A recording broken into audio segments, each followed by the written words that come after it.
Okay, so we've got our duck in the oven.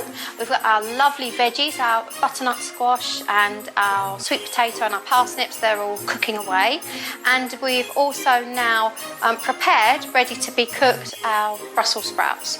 So the next thing I want to show you is cranberries. Now here they are, lovely, delicious cranberries.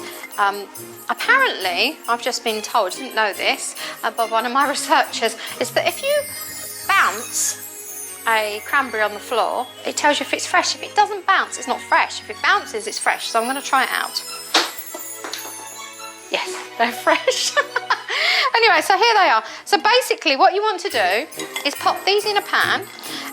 Usually you get a few more than this. I've just got them here to show you what they're like inside. I'm just going to break them open. And, oh, they are so sour, but they've got that lovely, juicy, cranberry kind of flavour. So what I do with these is I pop them in a pan and I literally cover them with a tiny drop of water. And then what I'm going to do is once they're cooked down, I just mush them up with a potato masher. So they go into a nice kind of paste, the skin gets broken down. And then I just put a nice teaspoon of coconut oil in there. That's it. I don't put any sweeteners, nothing else in there. This is marvellous stuff. It's full of antioxidants. If you've got a dog that has recurrent urinary tract infections, this is fabulous stuff for them. Also, I make a syrup out of it as well. When you cook them down, you can use the syrup and make it a concentrated syrup and put 2 to 3 drops in their normal drinking water just as a coverall if they get recurrent UTIs. But anyway, that's delicious, wonderful, packed with vitamin C and everything. So here we are. As you can see, I've pre-cooked these and you can see a little bit of the coconut oil has gone sort of hard on top. Now, my dogs love this. Not all on its own, not like a jam. It's not sweet or anything, but honestly, they love it in with things. I often put this in, I make little cookies with oats and some goat's butter, obviously a little bit of coconut oil, some cranberries, stuff like that. It's delicious, really good for them, especially if they've got UTIs. Anyway, so health benefits at Christmas as well. So there you go, simple as you like. So it's like a mush. Don't want it too mushy though. You want to be able to see that you've got a few cranberries in there. I don't know if you can see a few. There's a couple of whole ones still in there, and it's really, let me just taste it. Yeah, it's kind of sharp, but the coconut oil smooths the sharpness out in the same way that maybe sugar would, or something sweet. This just makes it feel smooth on the tongue. It's fantastic. I'll tell you what this is really nice in as well. I don't know if you've seen my homemade kefir video, but if you make your own kefir, I make it from goat's grains, but you can do it from cow's grains if you want. Or yogurt, you can mix it into yogurt. It's so good, and it's such a powerhouse. You've got the antioxidants, you've got the probiotics, wonderful stuff. Anyway, let's get healthy at Christmas as well. Let's move on to the next thing. Okay, lovely people, how to make the perfect Yorkshire puddings. Let's just talk about the perfect Yorkshire pudding. All right, Jay, that's enough of that. Now, we are going to talk about Yorkshire puddings. This is actually the wonderful and talented and amazing Jamie Oliver's recipe, minus the salt. But it's a basic Yorkshire pudding recipe. They are delicious, they're wonderful, but we've put a little doggy twist on it like we do with everything. So we are very thankful to Jamie to making this wonderful video and recipe, but we've had to tweak it a bit. So here we are. This is what we're going to make. It looks like a shoe or a boat or I don't know. It's a plate for your dog to eat its roast dinner off of. So we're going to fill that with the duck. We're going to fill it with all those veggies and the Brussels sprouts and the cranberry sauce and all the delicious, wonderful things. And what I did was, I found these in my supermarket. They're just little tins, and we're going to cook our Yorkshire puddings in that. So let's get started and I'll show you how to do it. Oh, I'm so excited. The dogs love them. I can't begin to tell you.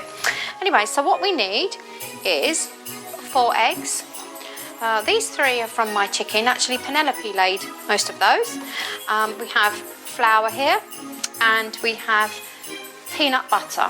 Now, you can use almond butter, you can use cashew butter, you can, oh, hello Sparkles. You can use any type of nutty type of butter that you like.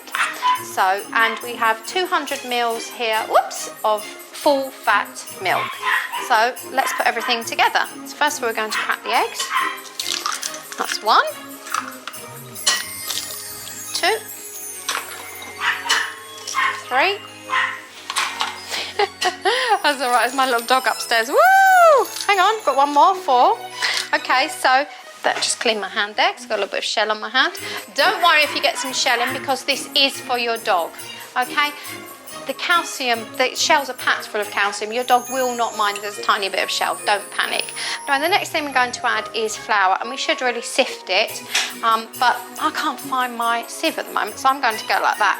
There you go, wonderful. So that's done. I'm going to add 200 mils of milk, and I'm going to whisk, just like that. So difficult, isn't it, to make Yorkshire puddings? Anyway, so many people in England buy them already made, frozen. They are so easy. It's really cheap to make as well, and it's a wonderful addition to a roast dinner. It just makes you really realise that you're making something special. You've put a lot of effort, loads of love has gone into this, and your dog will really appreciate it. So there we go.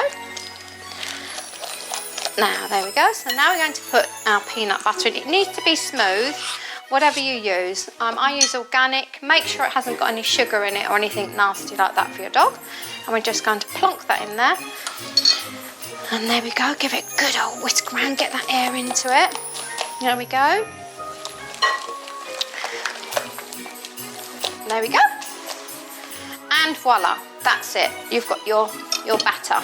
So I'm just going to look. Jamie says it must coat the back of your spoon. There we go. I think that's pretty good. And there we go. So what I like to do is I'm going to pop that in the fridge for 10-15 minutes, get nice and cold. And then what we're going to do is we're going to put about, say about half an inch, maybe a little bit more of oil. It must be vegetable oil or something like that. You can't use olive oil. It's got a very low burning point, which we don't like to use. And the other point is you want something that's not going to impart a flavour, but it must have enough oil in there. So we're going to pop that in the oven at 180 for 15 minutes. They're going to cook, I should say, sorry. So you're going to pop the oil in here. You're going to put it in the oven until it's almost bubbling and slightly smoking.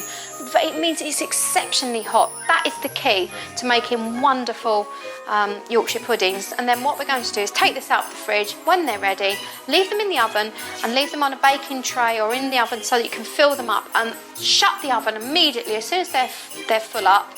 And you only want to fill them to about here. And don't go thinking you want to fill it to the top, because they are going to rise. So if you think about the height of this, how they've risen.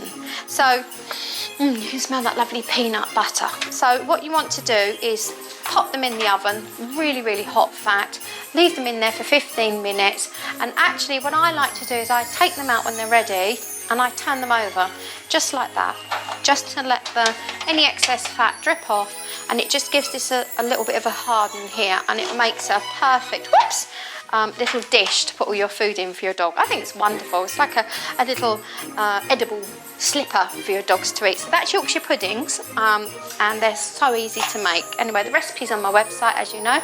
We've made the main event, the main meal, our Christmas doggy din-dins, and here we have it. So we have our, it's quite steamy and hot, lovely.